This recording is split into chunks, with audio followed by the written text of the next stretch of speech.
Coach, this is another year, but you had so much talent to begin with. Was this roster cut more difficult than the previous years? I think it's always difficult for a number of reasons. Those can change from year to year. Different position battles you got brewing. You got to balance injuries into the equation sometimes on how you're going to manage all that. But this year felt very similar to most years, and it's tough to break bad news to some guys. It's fun to give good news to others, but I do feel good about where the roster's at right now. Thank you.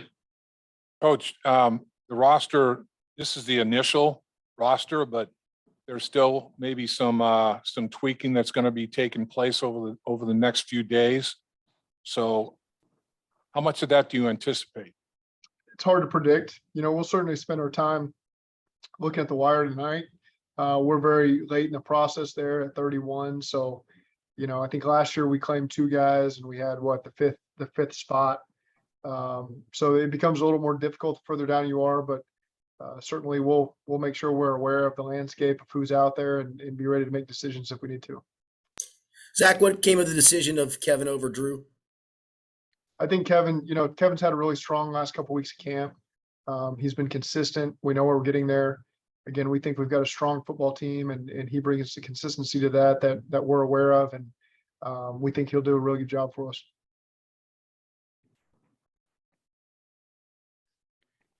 Coach, how hard did Kwamie Lassiter and Kendric Pryor and Trenton Irwin, for that matter, make it on you as you were making these decisions in that wide receiver room? I think anytime, whether there's been a pass where we've kept anywhere from 5 to 7 receivers, there's a lot of positions like that where the guys are trying to do the number count, predict how many we'll keep. And so it's never fun breaking that news, but those guys have certainly had strong camps for us. They do what we ask them to do. I think Troy does a really good job managing that group and helping all those guys get better. And they understand that. And so certainly, if the practice squad works out for those guys, we'll willingly continue to work with them. Coach, so Alan George becomes the latest rendition of it doesn't matter how you get there, it's what you do once you get there. I mean, Alan George just was consistent and got better every day, I guess.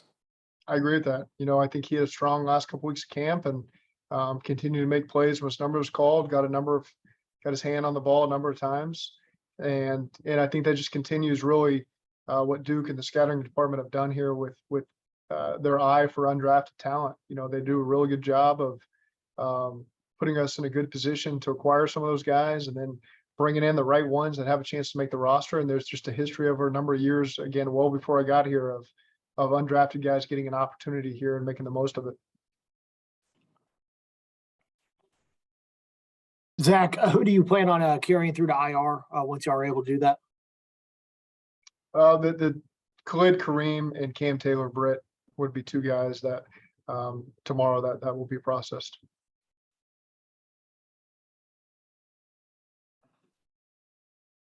Zach, how do you feel about the depth along the offensive line now, and how critical of a period is it now between now and the opening of the season to add some depth there? There's, guys that have consistently improved. I think there's still room for growth there.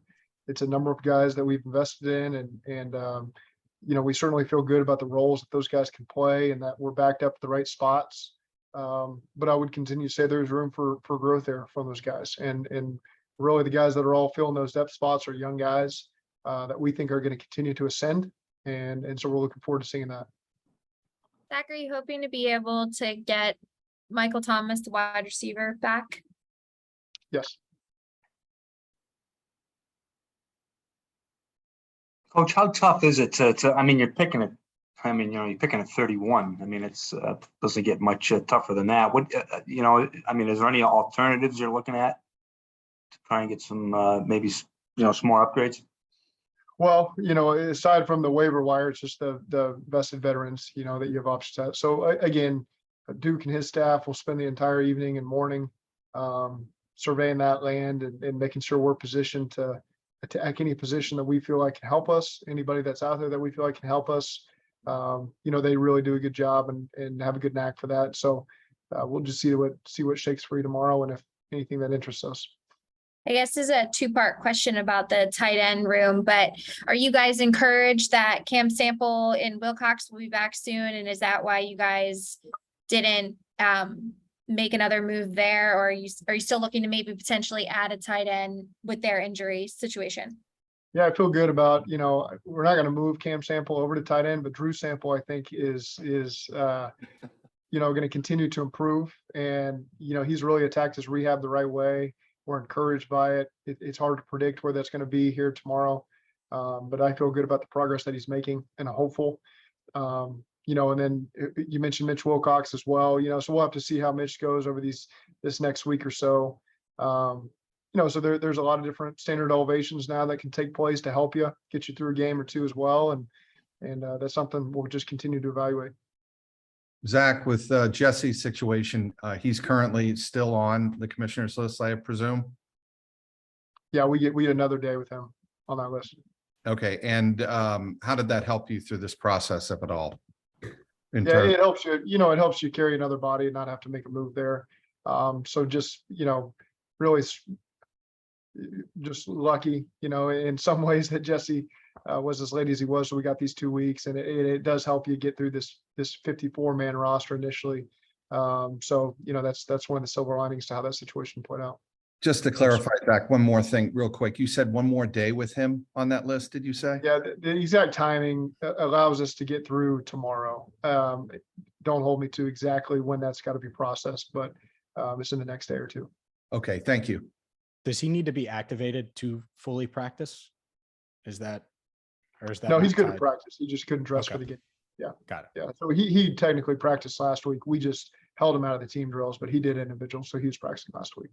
So Coach, Trayvon Williams just basically earned himself a roster spot to keep 4 running backs at this point. I guess you have to just tip your cap to him, everything he did. I agree with that. It's not every year that we'll keep 4 backs. I thought Trayvon's approach has been really solid over the last spring and this fall, to where, as you're debating where to put that spot and who's earned it, that Trayvon has earned it and like the direction that he's heading. And so again, we'll let him continue to find a role with us, but just really pleased with the job that Trayvon's done over the last couple of months. Coach, a lot of talk is about, players getting bad news or you having to make that difficult call. But for position coaches, how tough is it on them? A lot of times you can only keep so many guys at so many positions. They invest a lot into these guys and trying to make them better, trying to get the most out of them. So to be a part of that process where, they've got to share in bad news with these guys, it's never fun. You're pulling for them, whether it's here or somebody else. We really did have a good group of guys, particularly this final 80 guys. There's none that you didn't like having around. And so, those select number of guys that aren't going to be able to be here, you do hope that they get another opportunity somewhere else, and we're pulling for those guys. Thank you. Zach, this has obviously not been ideal for Cam Taylor-Britt's start here. What is the plan? How can you work him in to get the reps you need behind the scenes to feel comfortable getting him be able to maybe contribute for you at some point this year? Yeah, it's going to have to be rehab work, because we can't on the field work with these guys until they're off that IR list, and so there's a 21-day activation window that happens after the 4 weeks, but during those 4 weeks, it's got to be strictly rehab and just meetings. So I will tell you this about Cam. His approach has been really good since this happened. He's here early in the morning, getting his stuff done. He meets extra. He's doing everything that we ask him to do. So I'm optimistic that when his time does come, that he's able to come off the list, that he'll be ready and doing everything that he possibly could have done to put himself in a position to go compete and get some playing time. Is there a ballpark or best case scenario for when he could be back? Everything has been going well. And so I don't want to make that prediction. We know it's going to be at least 4 weeks into the season. But I would say that so far so good with him. And it's all been positive with his rehab so far. And same with Batchy. I know it's at least 4 weeks. Where is he in his rehab? Yeah, Bocce's right there on the cusp. And so we think that these 4 weeks will really put him over the edge. Even the 4 weeks doesn't quite put him to 9 months recovery, but he's looked really good. And so, we'll utilize these next couple of weeks to make sure that he's really feeling good when he's able to come off that PUP list after 4 weeks. Zach, you looked like you took an extended look at Chris Evans in that last preseason game. What are you hoping to see out of him and his role develop now that you've got a good look at it throughout training camp? Just needs experience. He really over the last couple of years hasn't gotten a lot of work, on first and second down stuff. And so you get an opportunity in these training camp games to utilize that as his experience. And he's obviously gotten some returns for us. We've used him in a specific role on offense so far. But these preseason games are the ones that you really get a chance to evaluate him and Trayvon and get him carries, get him protection reps, get him a chance to do all the things that we asked Joe and Samaje to do to see if how capable they are of handling that load if needed. Is that maybe part of a plan to maybe kind of reduce the usage for Mixon, maybe because he's been primarily the guy that you used versus second downs the last couple of years? Yeah, we don't have a great plan to reduce Mixon's workload. I think Joe is he's prepared to take on that load and does a really good job of it. And again, we feel really good about where Joe's at and trying to get the most out of him. Zach, how close did Jake Browning make it with Brandon Allen? How tough was that competition in the end? Yeah, Jake did a really good job of putting him in a position to be in the conversation. I really like what Jake is about, his approach to the game. You can start to see his comfort level continue to grow the more reps he got. It's hard for these guys that don't play in games, a number of games over the last several years, to finally get back into the rhythm that they probably had when they were at Washington and in high school and all the things that you know about him. So I think that he's continued to improve and, that he's got a bright future in this league. Coach, what injury did Desmond Noel suffer? What's he dealing with? Desmond. I just saw injured on the release. Yeah, That's it was a I didn't know he was- lower body injury. Yeah, I'd have to find my Gotcha. injury report. Gotcha. With Coach, I know you Kevin were- Huber, with Huber, did you make that call or did Darren make the call to let him know? I mean, there had to have been a little bit of doubt in his mind. Who called him, you're saying? Yeah, who let him know and what was his reaction? Yeah, Darren, I let Darren handle that. We have a rule here. Anytime you've been with someone for over 10 years, you get to be the one to have those conversations. So, I let Darren handle that one. Zach, do you have a sense for, whether it did or didn't play into the decision at all? Do you have a sense for how special Kevin's longevity is, both in this league and with this franchise, how special that is for, just his longevity? It's difficult to be that consistent over a long period of time. And, there's certainly luck involved there as well, in terms of an injury history and all the things that play into that. And so he's put himself in a really good position to have the career that he's had. It's an incredible story for someone that's grown up here and played their college ball here and were drafted here. And, that's a neat part of it. That's not what we base our decisions on, but now that we're here, it is good for him. But he's just been a really consistent piece for us. He was voted a captain last year. There's a lot of things that play into this that he's should be commended for the job that he's done over however many years he's been here. Coach, do you have a formula for your practice squad? Okay, this number at this position, this number at that position, or is it just the best players, the clear waivers you're going to bring back? And if it's overloaded at a position, so be it? With the expanded roster, it makes it easier to take the guys because you're generally covered at most of the positions. I'd say previously, when it was 10 guys, yeah, certainly. You'd really have to be mindful to carry the right amount of O linemen, D linemen, and just skilled bodies that could cover multiple positions for you in the practice squad. Now that it's expanded to 16, you've got more flexibility to make sure that you're covered at certain spots, but at the same time allow for the next best players just to be on the team. That kind of going back to what you were saying about Cam Taylor-Britt and just not being able to do a whole lot other than rehab with him. How happy are you that you guys were able to kind of, not that you stumbled upon it, but the way you were able to get Trey Flowers to help you guys out last year and to have him be, that reliable backup behind Cheeto and Eli, kind of knowing he's got the game experience you need and injuries often just happen. Yeah, I think we're really fortunate how that played out. And then to re-sign Trey in free agency and him want to come back, he played a very specific role for us last year. I've been really pleased with Trey's training camp. I think he's a lot more comfortable in our scheme. And so now, you get to utilize him more as a backup corner as well, not just at utility role that he played for us last year. And been really pleased with Trey's approach.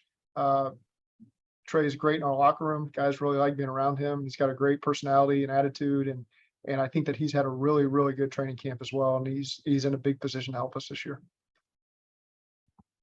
Zach, Zach, was there anyone that you called today to let them know that they made the team, that maybe they were unsure if they were going to make it or not, that had that little extra bit of excitement, or, had a really great reaction? Alan George, it's, for an undrafted free agent to be in that position, there's that uncertainty there. But he was certainly grateful. He's a very mature rookie.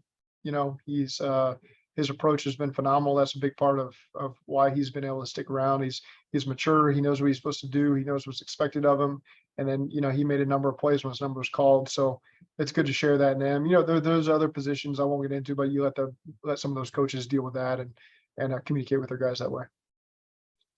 Zach, kind of looking ahead to week 1, I think Mike Tomlin told the reporters out there that he wasn't planning on naming or announcing who their quarterback was going to be. How do you handle that? How does that kind of affect your preparation at all? Just curious to see kind of what your thoughts were as they still don't have one announced heading into week 1.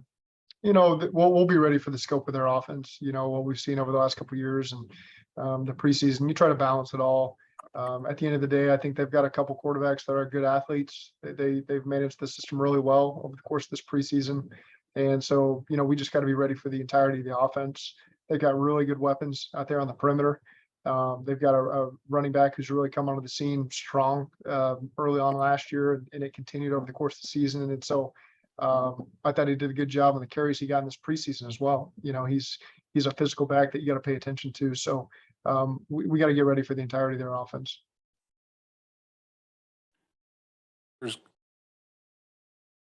I lost you, Dave. You got to hit unmute there. Over the last few years, how many trades have been made after this point in time? I mean, are trades usually made right before, or is it right after? Cut down. I'm not sure. I saw a lot of them went down today. The trade deadline extends, I think, all the way until late October. So right. You're putting me on the spot with that one. I don't have all the information on the history of the trade data in this league. So, I mean, there are a lot of conversations still going on, though.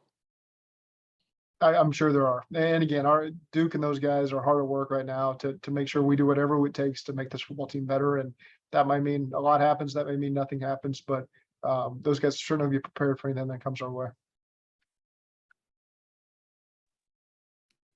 Is everybody good? Coach, I had one last question I wanted to ask ahead, about the culture of the team. So many first-year guys, rookies come in and sometimes feel like guys aren't really there for them. Your players have really, leaned into these young guys, showed them a lot, taught them a lot. So many of them credit the players for helping them. How much do you appreciate the professionalism of your current guys? It's critical, and I think the veterans that know the things that we want to get accomplished, they know how crucial these young guys are going to be to that. And it doesn't necessarily mean they're taking your job, but they may need to take some snaps off you and play a role to help you. And so, I think that's true at every position that we have right now going. I think to get more specific, I think that D-line room does a really good job of bringing those guys along, Zach Carter and Jeffrey Gunner. And just as you watch those interactions and what they're learning from those guys, I think that's a really good example of those veteran D linemen knowing how critical these guys are going to be to our depth, because you're going to need it at some point.